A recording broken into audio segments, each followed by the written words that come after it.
네, 안녕하십니까. 홍성진입니다. 공법 일반이론 1주차 수업을 시작하도록 하겠습니다.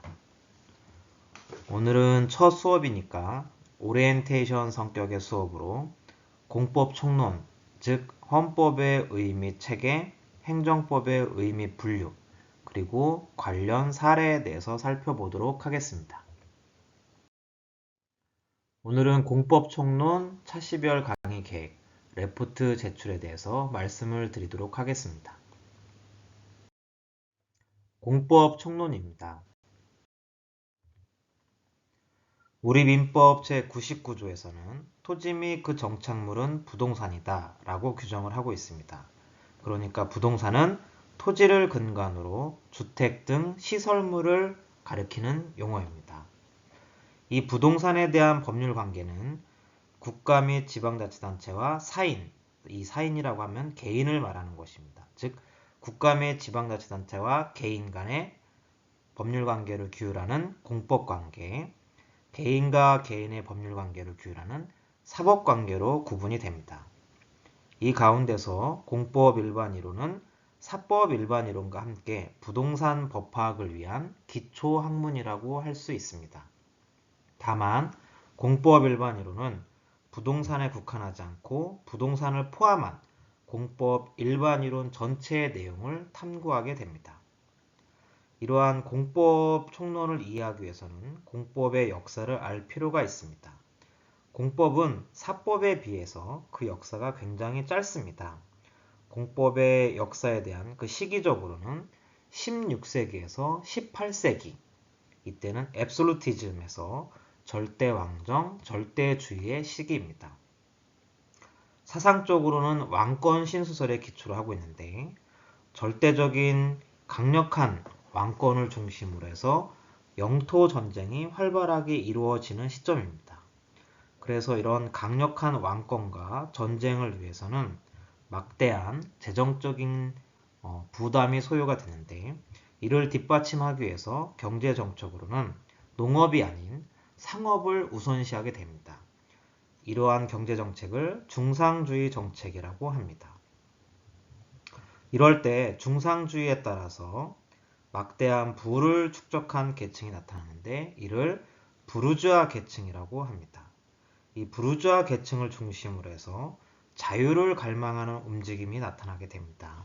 여기서 말하는 자유라는 것은 바로 경제적 자유입니다. 정치적 자유가 아니고 경제적 자유를 의미하는데 영국, 미국, 프랑스를 중심으로 해서 경제적 자유를 외친 그러한 운동 내지는 혁명, 이것이 바로 시민혁명입니다. 이 시민혁명은 그래서 우리나라의 어떤 여러 가지 혁명들하고 분류는 4.19 혁명이라든지 촛불혁명이라든지 이런 혁명들하고는 기본적으로 그 성격이 완전히 다름을 알 수가 있습니다. 이러한 시민혁명의 사상적 기초로는 루소의 사회계약론, 몽테스큐의 법의 정신 등이 있을 것입니다.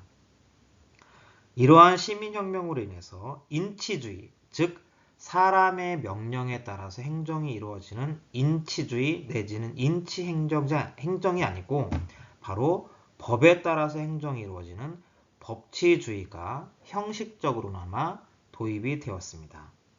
그래서 이때 당시에 도입된 개념으로는 조세법률주의, 즉 세금을 부과하기 위해서는 법률의 근거에서 이루어져야 된다는 조세법률주의가 이때 당시에 도입이 되었고 점점점 확대가 된 것입니다. 경제 분야에서는 절대적 소유권 개념을 중심으로 해서 자유방임주의가 바로 확대가 되었고 성립이 됩니다. 이런 가운데서 산업혁명이 태동을 하게 됩니다. 산업혁명이 태동이 되면서 여러 가지 생산성이 확대되고 좋은 점이 많았겠지만 부익부 빈익빈이라는 사회적 불평등 문제가 갈수록 심화가 됩니다. 이런 가운데서 칼 막스를 중심으로 해서 공산당 선언, 즉 생존권에 관련된 논의가 활발하게 진행을 하게 됩니다. 외국의 경우에는 독일 바이마르 헌법에서 국민들이 인간다운 삶을 살 수 있도록 국가가 적극적으로 개입해야 한다라는 그러한 규정을 최초로 헌법의 명문으로 규정을 하게 되었습니다. 그만큼 인간다운 삶을 살 권리에 대해서 고민을 많이 했다라고 하는 것을 알 수가 있을 것입니다. 그렇지만 독일 같은 경우에는 이 헌법 조항으로 인해서 많은 혼란을 겪게 되는데요. 왜 그러냐면 이 독일 바이마르 헌법은 1919년도에 제정이 된 헌법입니다. 이때 당시의 사회적 배경을 봤을 때는 독일의 경우에는 제1차 세계대전에서 패망한 이후에 실업률은 급증을 했고 이러한 인간다운 삶을 살아갈 수 있도록 사회적인 배려를 할 수 있는 국가 재정적으로 감당이 될 수 없는 여력이 되지 못했던 혼란한 시기였습니다. 이러한 틈을 타서 집권을 하게 된 나치당이 등장을 하게 됩니다. 나치당은 집권을 하자마자 수권법이라는 것을 제정을 하면서 입법 권한을 행정부에 위임을 하게 됩니다. 그러면서 긴급명령, 독립명령에 따라서 여러 가지 만행을 저지르게 되는데요.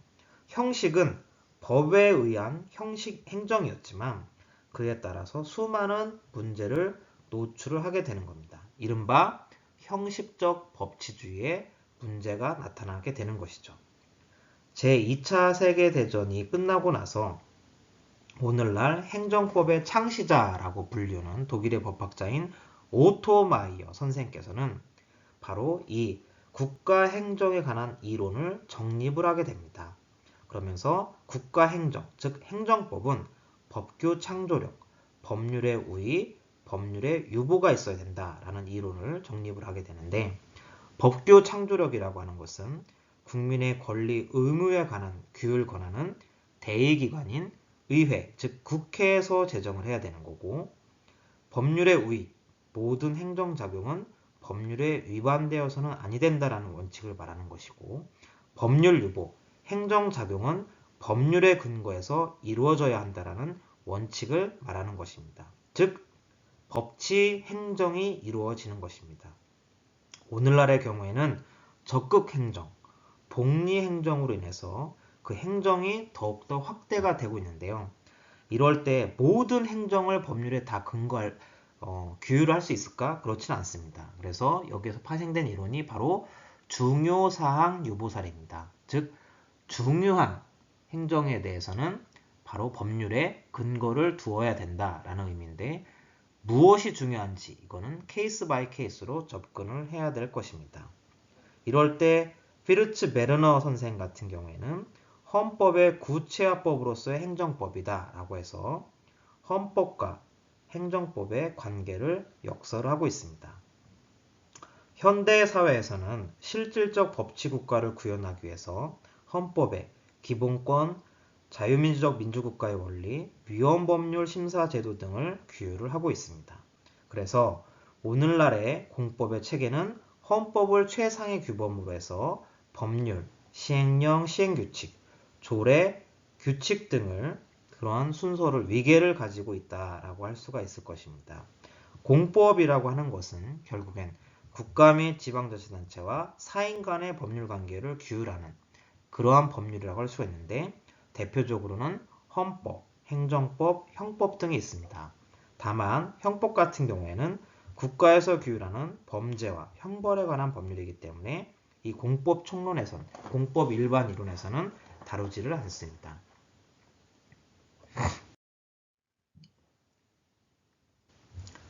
헌법의 의의에 대해서 살펴보도록 하겠습니다.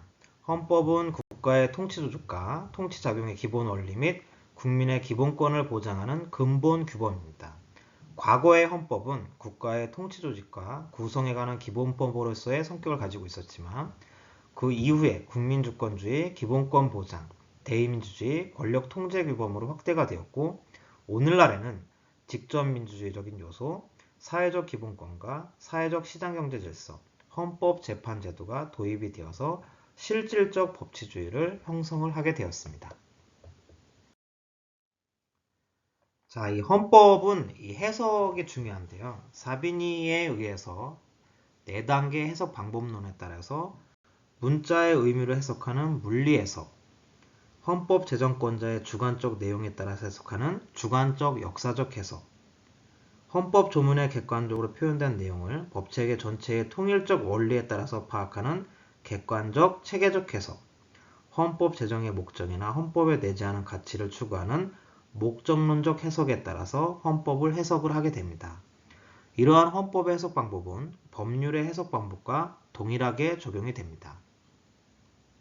그래서 좋은 법을 만들어야지 좋은 행정이 이루어진다라는 명제 하에서 관련 이론을 정립하는 이론, 즉 학문, 입법학이라는 것이 지금 계속해서 정립 중에 있습니다.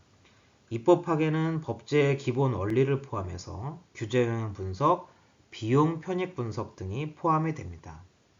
이러한 법제의 기본 원리에 대해서는 시간 관계상 추후에 다시 설명을 드리도록 하겠습니다. 헌법의 체계입니다. 헌법은 기본권과 제도 보장의 산물이다 라고 표현을 하는데요. 기본권은 흔히들 인권이라고 표현을 하기도 합니다. 기본권은 아주 핵심적이고 기본이 되는 자유권적 기본권으로 시작을 하게 됩니다. 이러한 기본권은 자연적 성격의 기본권이라고 할 수가 있는데, 이러한 자연적 성격의 기본권과 달리 역사적, 전통적으로 확립된 기존의 객관적 제도의 본질적 내용을 입법에 의하여 폐지하거나 훼손하는 것을 방지하기 위해서 헌법에 보장된 것이 바로 제도 보장이다 라고 할 수가 있습니다. 이러한 헌법상 기본권은 개인이 누리는 주관적 공권임과 동시에 국가의 기본적 법질서의 내용을 형성하는 객관적 법규범으로서의 이중적 성격을 가지고 있습니다. 여기서 말하는 주관적 공권이라고 하는 주관적의 의미는 바로 나의 권리를 얘기합니다. 나의 권리가 합하면 우리의 권리가 되는 것이고, 우리의 권리가 합해지면 바로 국가의 질서를 형성하게 됩니다. 그러니까 우리의 기본권은 바로 나의 권리임과 동시에 우리의 권리가 되는 것이고 국가의 질서를 형성하게 된다라는 그런 이중적 성격을 갖는다라는 것을 의미합니다. 기본권과 제도 보장의 성격을 구분해보면 기본권은 원칙적으로 선국가적이고 무제한적인 성질을 가지는 자연권적인 성질인 것이고, 제도 보장은 법 질서에 의해서 내용이 형성되고 규율되는 국가 내적인 성질을 가지고 있습니다. 그래서 대한민국 헌법에서는 기본권에 대해서 헌법 제2장 국민의 권리와 의무라는 장에서 인간으로서의 존엄과 가치, 행복추구권, 평등권, 신체의 자유 등을 규정을 하고 있고, 제도 보장에 대해서는 헌법상 직업공무원 제도의 보장, 복수정당 제도의 보장, 교육의 자주성, 전문성, 정치적 중립성 및 대학의 자율성, 지방자치제도의 보장 등을 규정을 하고 있습니다. 예를 들어서 지방자치제도 같은 경우에는 제도 보장이기 때문에 지방자치제도가 발달이 된 국가가 있고, 즉 도입이 된 국가가 있고 없는 국가들도 많다라는 것을 이해하시면 알 것입니다. 대한민국 헌법에서는 헌법총론에서 헌법의 재개정과 헌법의 변천, 국가의 본질과 국가 형태, 헌법의 구조와 기본 원리, 정치제도론에서 국회, 정부, 법원, 헌법재판소, 기본권론에서 인간의 존엄과 가치 및 행복추구권, 평등권, 자유권, 참정권, 사회권, 청구권적 기본권을 규정을 하고 있습니다. 다만 우리는 시간 제약상 헌법총론에서는 헌법의 재개정과 헌법의 변천, 정치제도론에서는 헌법재판소, 기본권론에서는 인간의 존엄과 가치 및 행복추구권, 평등권, 자유권 중에서는 직업의 자유, 재산권에 대해서만 살펴보고, 사회권에서는 인간다운 생활할 권리, 사회보장 수급권만을 살펴보도록 하겠습니다. 헌법 사례를 하나 살펴보도록 하겠습니다. 참고로 우리나라 헌법재판소법에서는 헌법재판에 대해서 위헌법률 심판, 탄핵 심판, 정당해산 심판, 권한쟁의 심판, 헌법소원을 규정을 하고 있는데요. 특히 이 가운데서 제일 중요한 것은 위헌법률 심판이라고 할 것입니다. 이 부분에 대해서는 향후에 부동산에 관련된 위헌법률 심판을 위주로 해서 살펴보도록 하겠습니다. 다만 오늘 이 시간에는 공법에 대해서 이해도를 높이기 위해서 탄핵 심판에 대해서 살펴보도록 하겠습니다. 아마도 탄핵 심판 하면은 선생님들께서 감이 오실 텐데요. 바로 박근혜 대통령에 대한 탄핵 심판, 헌법재판소의 결정문에 대해서 한번 살펴보도록 하겠습니다. 지문이 긴 관계로 밑줄 친 부분 위주로만 살펴보도록 하겠습니다. 첫 번째, 탄핵 소추 사유는 그 대상 사실을 다른 사실과 명백하게 구분할 수 있을 정도의 구체적 사실이 기재되면 충분하다. 두 번째, 국회가 탄핵 소추 사유에 대하여 별도의 조사를 하지 않았다거나 국정조사 결과나 특별검사의 수사 결과를 기다리지 않고 탄핵 소추안을 의결하였다고 하여 그 의결이 헌법이나 법률을 위반한 것이라고 볼 수 없다. 세 번째, 헌법재판은 구인의 재판관으로 구성된 재판부에 의하여 이루어지는 것이 원칙이다. 그러나 현실적으로는 일부 재판관이 재판에 참여할 수 없는 경우가 발생할 수밖에 없다. 이에 헌법과 헌법재판소법은 재판관 중 결혼이 발생한 경우에도 헌법재판소의 헌법수호 기능이 중단되지 않도록 7명 이상의 재판관이 출석하면 사건을 심리하고 결정할 수 있음을 분명히 하고 있다. 이에 관련된 헌법재판소의 이 결정문을 살펴본 이유는 헌법재판관 구인 9명 중에서 선임을 물론 임명은 대통령이 다 하지만 추천을 대통령이 3명, 대법원장이 3명, 국회가 3명을 하게 됩니다. 이랬을 때 박근혜 대통령께서 임명하셨던 3명의 헌법재판관 가운데서 한 분께서 해외 체류의 문제로 인해서 이 헌법 결정에 참여할 수 없었기 때문에 이거에 관련된 내용을 하는 것이죠. 4번을 살펴보겠습니다. 헌법 제65조는 대통령이 그 직무집행에 있어서 헌법이나 법률을 위반한 때를 탄핵 사유로 규정하고 있다. 여기에서 직무란 법제상 소관 직무에 속하는 고유 업무와 사회 통념상 이에 관련된 업무를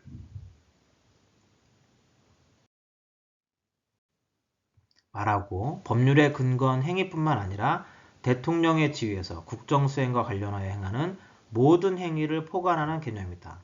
또 헌법에는 명문의 헌법 규정뿐만 아니라 헌법재판소의 결정에 따라 형성되어 확립된 불문헌법도 포함되고 법률에는 형식적 의미의 법률과 이와 동등한 효력을 가지는 국제조약 및 일반적으로 승인된 국제법규 등이 포함된다. 헌법재판소법 제53조 제1항은 탄핵 심판 청구가 이유 있는 경우 피청구인을 파면하는 결정을 선고하도록 규정하고 있다. 대통령을 탄핵하기 위해서는 대통령의 법 위배 행위가 헌법 질서에 미치는 부정적 영향과 해악이 중대하여 대통령을 파면함으로써 얻는 헌법 소의 이익이 대통령 파면에 이르는 국가적 손실을 압도할 정도로 커야 한다. 즉 탄핵 심판 청구가 이유 있는 경우란 대통령의 파면을 정당화할 수 있을 정도로 중대한 헌법이나 법률 위배가 있는 때를 말한다. 피청구인은 최땡원, 여기서 말하는 최땡원은 최서원 씨를 말하는 것이고 본명은 최순실 씨를 말하는 것입니다. 편의상 최순실이라고 부르도록 하겠습니다. 최순실이 추천한 인수를 다수 공직에 임명하였고 재단법인 미르와 재단법인 K스포츠를 설립하도록 지시하였고 대통령의 지위와 권한을 이용하여 기업들에게 출연을 요구하였다. 6번을 보겠습니다. 피청구인은 직접 또는 경제수석 비서관을 통하여 대기업 임원 등에게 미르와 K스포츠에 출연할 것을 요구하였다. 대통령의 재정경제 분야에 대한 광범위한 권한과 영향력, 비정상적 재단법인 설립 과정과 운영상황 등을 종합하여 보면 피청구인의 요구는 임의적 협력을 기대하는 단순한 의견 제시나 권고가 아니라 사실상 구속력 있는 행위라고 보아야 한다. 공권력 개입을 정당화할 수 있는 기준과 요건을 법률로 정하지 않고 대통령의 지위를 이용하여 기업으로 하여금 재단법인에 출연하도록 한 피청구인의 행위는 해당 기업의 지상권 및 기업 경영의 자유를 침해한 것이다. 7번을 보겠습니다. 피청구인의 지시와 묵인에 따라 최순실에게 많은 문건이 유출되었고 피청구인이 최순실에게 위와 같은 문건이 유출되도록 지시 또는 방치한 행위는 국가공무원법 제60조의 비밀 엄수 의무를 위반한 것이다. 10번을 보겠습니다. 다만 세월호 참사에 대한 피청구인의 대응 조치에 미흡하고 부적절한 면이 있었다고 하여 곧바로 피청구인이 생명권 보호 의무를 위반하였다고 인정하기는 어렵다. 마지막으로 12번을 살펴보도록 하겠습니다. 대통령은 공무수행을 투명하게 공개하여 국민의 평가를 받아야 한다. 그런데 피청구인은 최순실의 국정 개입을 허용하면서 이 사실을 철저히 비밀에 붙였고 그에 관한 의혹이 제기될 때마다 이를 부인하며 의혹 제기 행위만을 비난하였다. 따라서 권력분리 원리에 따른 국회 등 헌법기관에 의한 견제나 언론 등 민간에 의한 감시장치가 제대로 작동될 수 없었다. 이와 같은 피청구인의 일련의 행위는 대의민주주의 원리와 법치주의의 정신을 훼손한 것으로서 대통령으로서의 공익실현 의무를 중대하게 위반한 것이다. 결국 피청구인의 이 사건 헌법과 법률 위반 행위는 국민의 신임을 배반한 행위로서 헌법소의 관점에서 용납될 수 없는 중대한 법 위배 행위라고 보아야 한다. 그렇다면 피청구인의 법 위배 행위가 헌법 질서에 미치게 된 부정적 영향과 파급 효과가 중대하므로 피청구인을 파면함으로써 얻는 헌법소의 이익이 대통령 파면에 이르는 국가적 손실을 압도할 정도로 크다고 인정된다. 이에 따라서 피청구인 대통령 박근혜를 파면한다. 헌법재판소 2017년도 3월 10일 자 2016 헌나 1 결정 사건입니다. 이에 대해서는 정치적인 의견은 얘기하지 않겠습니다. 다만 어디까지나 헌법재판소의 결정문을 우리는 공부할 뿐입니다. 잠시 쉬었다가 다시 돌아오도록 하겠습니다.